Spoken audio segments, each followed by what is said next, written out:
तो मित्रों, आज के वीडियो में हम लोग प्रिज्म द्वारा अपवर्तन का सूत्र प्राप्त करेंगे। आइए चर्चा को शुरू किया जाए। आप देख रहे हैं कि यह एक प्रिज्म बना हुआ है, ABC प्रिज्म है। PQ आपतित किरण है साथियों, जो अविलंब ANE से I1 कोण बनाते हुए आपतित हो रही है। चूँकि यह वायु से कांच में जा रही है तो अविलंब की ओर झुक जा रही है और अपवर्तन कोण R1 है। पुनः यह कांच में चलती हुई दूसरे पृष्ठ पर पहुंच रही है R बिंदु पर और फिर वायु में निकल रही है। यहाँ पर कांच के लिए यह आपतन कोण R2 है और जब निकल रही है तो अविलंब से दूर हटेगी किरण I2, यह अपवर्तन कोण बनाते हुए RS दिशा में यह निर्गत हो रही है। अब पिछले वीडियो में हम लोगों ने अपवर्तन की क्रिया तो देखी है। यह PQ को आगे हमने बढ़ाया है D और उसे आगे तक, और यह निर्गत किरण जो RS है इसको हम पीछे D तक बढ़ाए हैं। यहाँ पर एक कोण बन रहा है। यह हमने मान लिया कि यह विचलन कोण है और न्यूनतम विचलन कोण है। इसे हम डेल्टा M से हमने दर्शाया है साथियों। अब इस प्रिज्म के पदार्थ का यदि अपवर्तनांक n हो, यह न्यूनतम विचलन कोण m है, प्रिज्म कोण A है, तो कैसे सूत्र को हम प्राप्त करें आइए देखें। आप देखिए कि यह जो डेल्टा M है यह कोण है साथियों। यह जो कोण है, यह त्रिभुज DQR का बहिष्कोण है।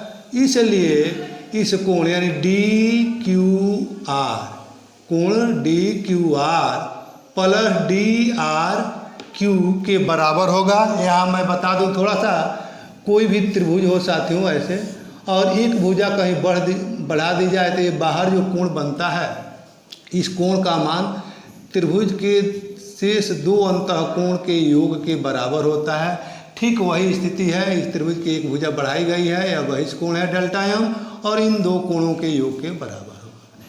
यहाँ पर I1 जो बराबर होगा यह R1 प्लस यह DQR, इन दोनों के योग के, क्योंकि दोनों मिल करके इसके शीर्षाभिमुख है।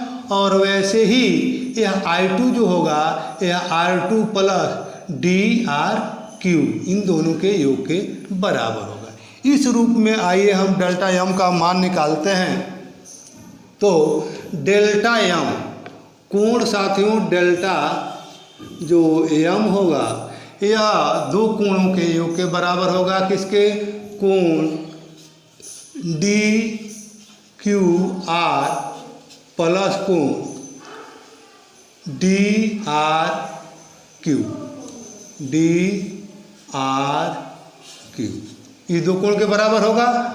इसी को हम लिख सकते हैं साथियों, यह इतना और इतना को, इस कोण को कैसे दिखावें, तो यह हो जाएगा I1 माइनस R1 और प्लस I2 माइनस R2। यहाँ इस बात को देख लिया जाए कि हमने कहा कि यह जो डेल्टा M है इन दो कोण के योग, यह कोण जो होगा यानी DQ जो R इसमें होगा, यह पूरा I है, I में से इसे R1 को घटा दें उसके बराबर होगा। इसीलिए मैंने लिखा है कि I1 माइनस R1, I1 के बराबर यह पूरा, और उसमें से R1 घटा दिया जाए तो यह कोण बचेगा। यह लिख दिया। उसी प्रकार I2 का यह पूरा कोण शीर्षाभिमुख है, यानी DRE पूरा कोण I2 का शीर्षाभिमुख है, उसमें से R2 को घटा देते यह कोण बच जाएगा। इसलिए मैंने यह लिखा है, स्टेप ज़्यादा ना हो इसके लिए।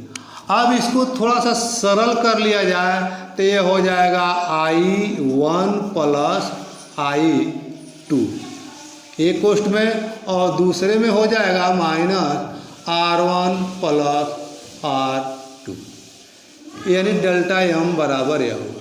इसको समीकरण 1 से डिनोट कर दिया जाए साथियों।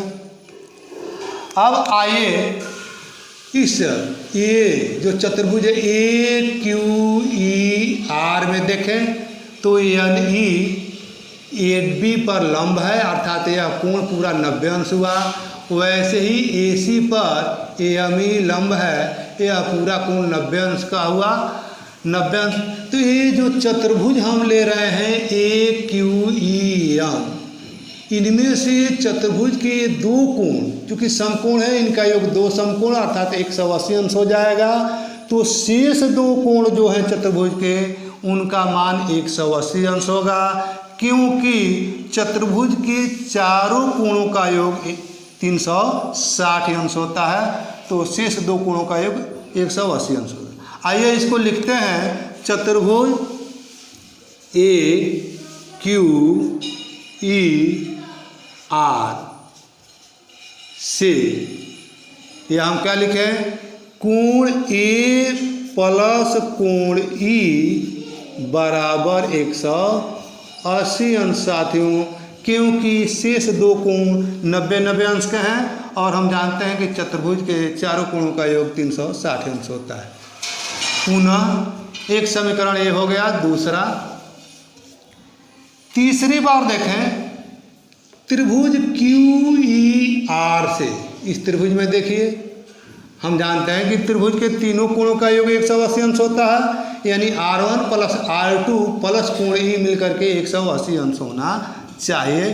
तो हम यहाँ लिख देते हैं त्रिभुज क्यू ई आर से R1 प्लस R2 प्लस ई बराबर 180 अंश। यह तीसरा समीकरण। साथियों यहाँ समीकरण 2 और 3 में हम देख रहे हैं कि दायां पक्ष बराबर है, इसलिए बायां पक्ष आपस में बराबर होना चाहिए। अर्थात ये कोण ए प्लस कोण ई बराबर R1 प्लस यानी कोण R1 प्लस कोण R2 प्लस कोण ई, यह हमें प्राप्त हुआ।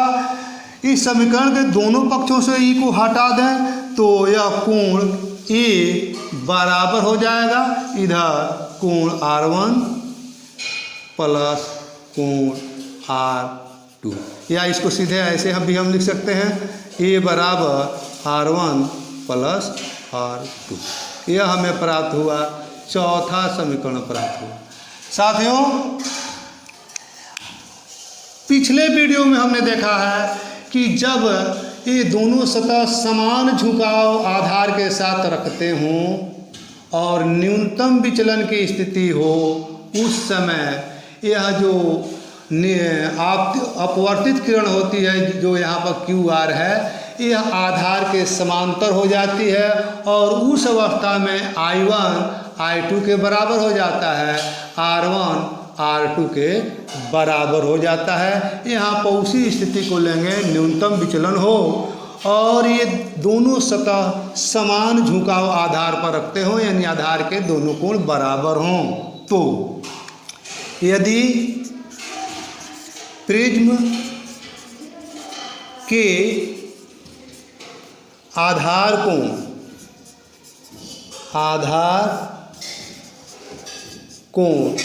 समान हो तो I1 बराबर I2 बराबर I मान लिया, तथा R1 दिख रहा होगा, R1 बराबर R2 बराबर R हमने मान लिया। साथियों जब यह मान लिया तो यह हो जाएगा डेल्टा एम बराबर समीकरण 1 से देख लीजिए 2I माइनस 2R, और यहाँ पर A का मान हो जाएगा A बराबर हो जाएगा साथियों 2R। इन दोनों समीकरणों से इस समीकरण से हमें प्राप्त होगा कि R बराबर A/2, और r का मान समीकरण 1 में जो यह प्राप्त किए हैं एक का ही रूप है, यहाँ पर रख दें तो डेल्टा m बराबर हो जाएगा 2i माइनस 2r के जगह पर क्या रख दें ए